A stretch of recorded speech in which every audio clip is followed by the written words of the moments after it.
হয় প্ৰতি বছৰৰ দৰে এই বছৰো দেৱী দুৰ্গাৰ বিসৰ্জনৰ পাছতেই প্ৰায় 40 ফুট উচ্চতাৰ এক ৰাৱণ জ্বলোৱা হৈছে হাওৰাঘাটত। আমি দেখুৱাইছোঁ পোনপটীয়া সম্প্ৰচাৰ দেখুৱাইছোঁ এইদৰে 40 ফুট উচ্চতাৰ ৰাৱণ দাহ কৰা হৈছে দেৱী দুৰ্গাৰ বিসৰ্জনৰ পাছতে। আমি কথা পাতিবলৈ যত্ন কৰিম। আমাৰ সৈতে কৰ্মকৰ্তাসকল আছে, আমি যদি পাওঁ ওচৰত কি ক'ব ইয়াত যদি পাওঁ এইফালে পাওঁ কি ক'ব প্ৰতি বছৰে আপোনালোকে এই পৰম্পৰা অক্ষুণ্ণ ৰাখিছে?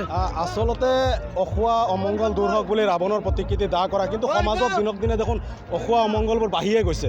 আমি 4 দিন 5 দিন দেৱী দুৰ্গাৰ পূজাৰ পিছত বিসৰ্জনৰ পিছত ৰাৱণৰ প্ৰতিকৃতি দাহ কৰি আচলতে কওঁ যে মানুহৰ অন্তৰৰ পৰা যিবোৰ আসুৰিক প্ৰবৃত্তি আছে সেই প্ৰবৃত্তিবোৰ এই জুইত যাওক, কিন্তু সমাজত দেখা গৈছে যে সময়ৰ লগে লগে এইবোৰ বাঢ়িয়ে গৈছে।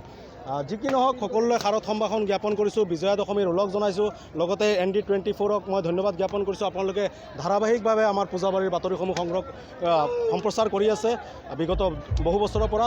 এই সুযোগতে মই ধন্যবাদ জনাইছোঁ আৰু বিশেষকৈ ND24ৰ যিসকল কৰ্মকৰ্তা কাৰ্যালয়ত বহি আছে এই পূজাৰ বতৰতো মই তেখেতসকললৈ শাৰদ সম্ভাষণ জ্ঞাপন কৰিছোঁ।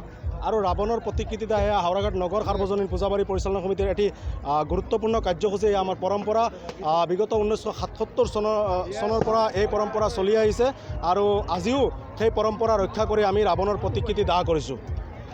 হয়, আন এজন আছে, আমি কি ক'ব যদি আপোনাৰ ওচৰত পাওঁ কি ক'ব? প্ৰতি বছৰে ৰাৱণ দাহ কৰা হয় বিসৰ্জনৰ পাছতেই, কি ক'ব? প্ৰতি বছৰৰ পৰাতো এই বছৰ বহুত কম, 50%ৰ পৰা কম। কাৰণটো হ'ল আমাৰ জুবিন গাৰ্গৰ যি এক্সিডেণ্ট, সেইটো কাৰণে মানুহৰ ভিতৰত যিটো আৱেগক যিটো বিসৰ্জন দিয়াৰ যিটো আৱেগ আৰু আপোনাৰ বৰ্তমান জুবিন গাৰ্গৰ যিটো আৱেগ, দুটা একেলগত মানুহে সমস্যা ৰাখিবলৈ কেপাচিটি নাই। সেইকাৰণে 50% মানুহ আমাৰ বিসৰ্জনত এইবাৰ নাই, কমি গ'ল হাওৰাঘাটত। নহ'লে 15,000 পৰা 20,000 মানুহ প্ৰত্যেক বছৰ আমাৰ ইয়াত হয়। এইবাৰ আমি 10,000 বা 12,000 মানুহ পাই আছোঁ। মানে আমাৰ একমাত্ৰ জুবিন গাৰ্গৰ কাৰণে মানুহে বিসৰ্জন পষ্টপন কৰি ৰাখিছে, মানুহ ঘৰত বহি আছে, ওলাই অহা নাই। কাৰণ আমাৰ মানুহ বহুত কম হৈছে এইবাৰ, দৰ্শক কম হৈ আছে, এইটোৱে ইমানখিনিয়ে কম।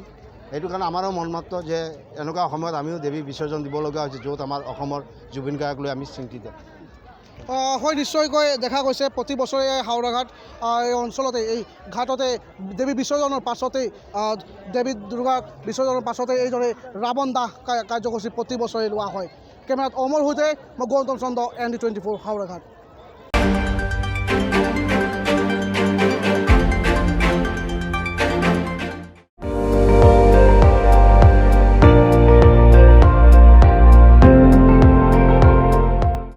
আপুনি চাই আছে ND24, সৰ্বশ্ৰেষ্ঠ নহয় সৰ্বোত্তমৰ দৌৰ।